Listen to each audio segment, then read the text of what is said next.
Hello friends, आज हम सुनेंगे सिंहासन बत्तीसी की 15वीं पुतली सुंदरवती द्वारा सुनाई गई कहानी। राजा विक्रमादित्य के शासनकाल में उज्जैन राज्य की समृद्धि आकाश छूने लगी थी। व्यापारियों का व्यापार अपने देश तक ही सीमित नहीं था, बल्कि दूर के देशों तक फैला हुआ था। उन दिनों एक सेठ हुआ जिसका नाम पन्नालाल था। वह बड़ा ही दयालु तथा परोपकारी था। चारों ओर उसका यश था। वह दीन दुखियों की सहायता के लिए सतत तैयार रहता था। उसका पुत्र था हीरालाल, जो पिता की तरह ही नेक और अच्छे गुण वाला था। वह जब विवाह योग्य हुआ तो पन्नालाल अच्छे रिश्तों की तलाश करने लगा। एक दिन एक ब्राह्मण ने उसे बताया कि समुद्र पार एक नामी व्यापारी है जिसकी कन्या बहुत ही सुशील तथा गुणवती है। पन्नालाल ने फौरन उसे आने जाने का खर्च देकर कन्या पक्ष वालों के यहाँ रिश्ता पक्का करने के लिए भेजा। कन्या के पिता को रिश्ता पसंद आया और उनकी शादी पक्की कर दी गई। विवाह का दिन जब समीप आया तो मूसलाधार बारिश होने लगी। नदी नाले जल से भर गए और द्वीप तक पहुँचने का मार्ग अवरुद्ध हो गया।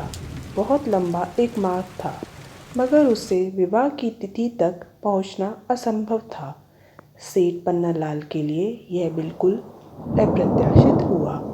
इस स्थिति के लिए वे तैयार नहीं थे, इसलिए बेचैन हो गए।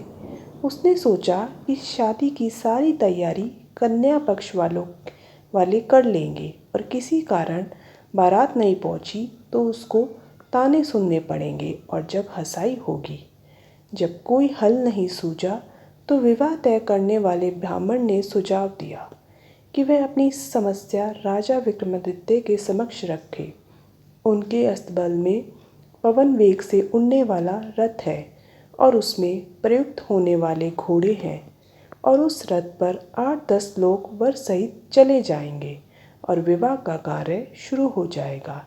बाकी लोग लंबे रास्ते से होकर बाद में सम्मिलित हो जाएंगे। सेठ पन्नालाल तुरंत राजा के पास पहुंचा और अपनी समस्या बताकर हिचकिचाते हुए रथ की मांग की।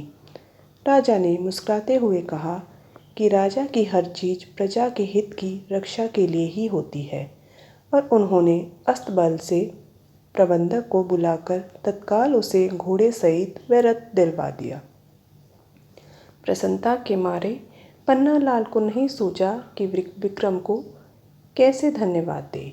जब वह रथ और घोड़े सहित चला गया तो विक्रम को चिंता हुई कि जिस काम के लिए सेठ ने रथ लिया है, कहीं वह कार्य भीषण वर्षा की वजह से बाधित न हो जाए।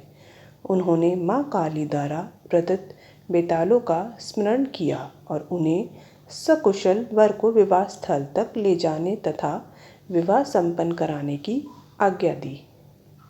जब वर वाला रथ पवन वेग से दौड़ने को तैयार हुआ तो दोनों बेताल छाया की तरह रथ के साथ चल पड़े। यात्रा के मध्य में सेठ ने देखा कि रास्ता कहीं भी नहीं दिख रहा है, चारों ओर पानी ही पानी है, तो उसकी चिंता बहुत बढ़ गई। उसे सूझ नहीं रहा था क्या किया जाए। तभी अविश्वसनीय घटना घटी। घोड़ों सहित रथ जमीन के ऊपर उड़ने लगा। रथ जल के ऊपर ही ऊपर उड़ता हुआ निश्चित दिशा में बढ़ रहा था। दरअसल बेतालों ने उसे थाम रखा था और विवाह स्थल की ओर उड़े जा रहे थे। निश्चित मुहूर्त में सेठ के पुत्र का विवाह संपन्न हो गया। कन्या को साथ लेकर जब सेठ पन्नालाल उज्जैन लौटा तो घर के बदले सीधा राज दरबार गया। विक्रमादित्य ने वर वधू को आशीर्वाद दिया। सेठ पन्नालाल घोड़े और रथ की प्रशंसा में ही खोया रहा। राजा विक्रमादित्य उसका आशय समझ गए और उन्होंने अश्व तथा रथ उसे उपहार स्वरूप दे दिया।